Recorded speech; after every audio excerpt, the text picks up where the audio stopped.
Señora presidenta, señorías. Tome resuello. Gracias. No me corra el tiempo mientras lo tomo. Disculpe. Bien. Ahora vamos allá. Señora presidenta, señorías, comenzaré mi intervención realizando una serie de afirmaciones que creo que son de todos y todas conocidas, pero que conviene no olvidar en ningún momento, y especialmente en relación con la proposición no de ley que traemos hoy a debate. En primer lugar, el sector bancario constituye un ámbito especialmente propenso al abuso de su posición de poder, a todos los niveles y especialmente sobre los consumidores, y por ende exige de una regulación reforzada y de una supervisión continua para evitar dichos abusos. En segundo lugar, como consecuencia de la reestructuración que se ha producido en el sector bancario, este se ha oligopolizado aún más y, en consecuencia, ha aumentado su poder, lo que exige nuevamente mayores niveles de control y supervisión. En tercer lugar, la exclusión financiera constituye una dimensión más de la exclusión social que debe ser combatida en un contexto de creciente desigualdad social. Además, esa exclusión en materia financiera es mucho más intensa en el ámbito rural que en el urbano. Y, en cuarto lugar, la titularidad de una cuenta bancaria constituye una condición necesaria de ciudadanía en una sociedad en la que hasta el acceso a las prestaciones sociales más básicas exigen ser titular de una cuenta corriente o de ahorro. Por lo tanto, hay determinados servicios financieros que deberían carecer de costes para los consumidores. De todas esas cuestiones trata la proposición no de ley que sometemos a su consideración hoy. Trata de abuso de posición de poder, pero trata también de exclusión financiera. Trata de barreras a la competencia promovidos por los mismos que dicen defender la competencia. Y trata de barreras de acceso a la condición de ciudadanía para quienes necesitan ser protegidos frente a otras formas de exclusión social, incluida la financiera. Nuestra proposición no de ley está dividida en dos partes claramente diferenciadas. Uno, la que está relacionada con la necesidad de regular los servicios financieros hasta los más básicos, para proteger a los consumidores de los abusos del sistema bancario. Por un lado, planteamos la necesidad de regular las comisiones en los cajeros automáticos, para ajustar su uso al coste del servicio y no a la posición de poder de cada entidad dentro del sistema. Y es que las elevadas comisiones por el uso de los cajeros automáticos en España constituyen una anomalía a nivel europeo que se vio reforzada con la entrada en vigor del Real Decreto 11 de 2015, en que se cambiaba la regulación de dichas normas. Así, el Real Decreto en cuestión permite que sea el banco emisor de la tarjeta el que decide qué comisión cobrar a sus no clientes cuando se utiliza sus cajeros automáticos, o incluso a sus propios clientes cuando utilizan sus propios cajeros automáticos. Y confía en que sea la competencia la que regule las entidades, que regule el acceso, la competencia entre clientes.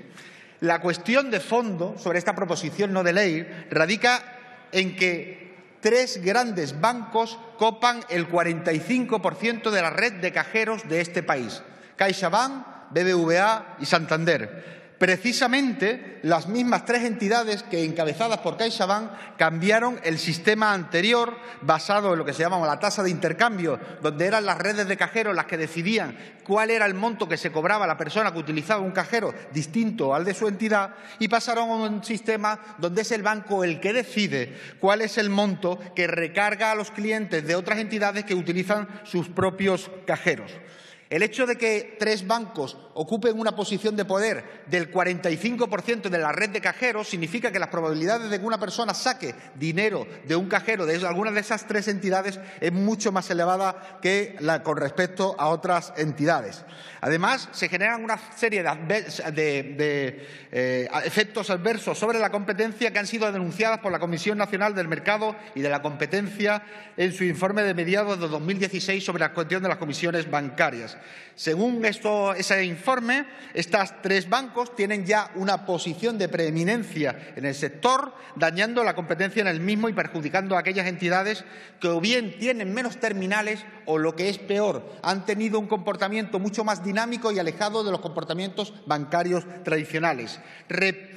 Fomenta un repliegue de los usuarios hacia las entidades con mayor red y, por lo tanto, inducen a aumentar su clientela y fomentan un mayor uso de la red propia frente a redes ajenas.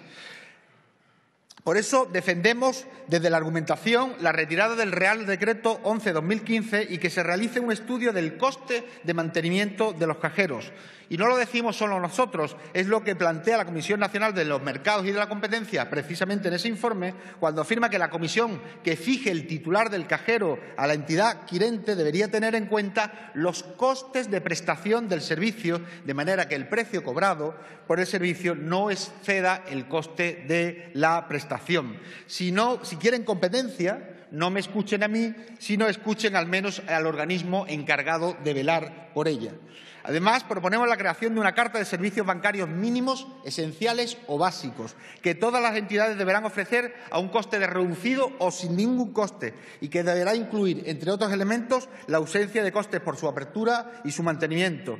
Algo que, por cierto, tampoco es algo que reclamemos exclusivamente nosotros, sino que también lo plantea el Parlamento Europeo en su informe anual sobre la política de competencia de la Unión Europea de 2016, cuando por primera vez afirma en su recomendación 137 que las cuentas de ahorro y corriente no deberían tener coste para sus titulares, salvo en los casos en que se haga un uso de determinados servicios específicos. Un informe que además remarca el hecho de que el acceso a efectivo a través de cajeros automáticos es un servicio público esencial que debe ser provisto evitando cualquier tipo de prácticas discriminatorias, anticompetitivas o desleales, y no debe generar tampoco un coste excesivo para los usuarios. Como ven, no estamos pidiendo nada distinto a lo que ya vienen demandándose también en otros espacios europeos, que además es de sentido común. Porque lo que no puede ser es que la banca, que debería remunerar a los ahorradores por la captación de pasivos, hagan negocio cobrándole a esos ahorradores comisiones que van mucho más allá de lo que les pagan en forma de rendimiento por sus depósitos, pero que además hagan negocio de forma simultánea cobrando por las operaciones de activos al conceder préstamos y créditos de un dinero que han obtenido en el Banco Central Europeo a un coste casi nulo. Termino, Presidenta. Decía John Kenneth Galbraith que el negocio bancario es tan simple que repugna a la inteligencia.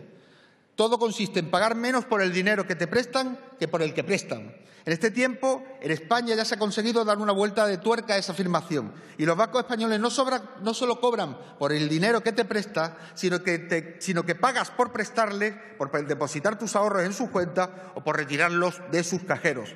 Es el momento de devolver las aguas a su cauce y de que los márgenes de beneficio de los bancos no descansen sobre las espaldas de todos los españoles y las españolas, que no dependan de la posición cautiva a la que estamos sometidos en una economía que nos obliga a tener una cuenta de ahorro corriente para poder disfrutar de ciudadanía plena y, sobre todo, que no nos cobren cuando deberían estar pagándonos por nuestros ahorros. Muchas gracias.